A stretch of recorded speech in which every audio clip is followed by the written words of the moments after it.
Want to apply for Grubhub account? In this video, I will guide you step by step on how to sign up to Grubhub. First thing you want to do is open up Play Store or App Store and search Grubhub. Now tap on the install option. Once this application has been installed, tap on open. Now tap on the sign in option.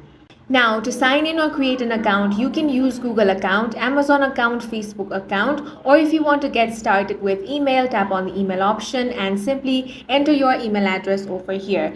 But for this video, I'm going to use my Google account. Now, enter your Google credentials.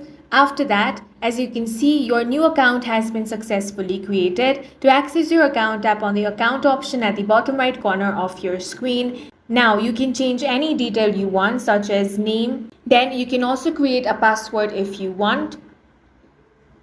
Now the first thing you want to do here is enter your address.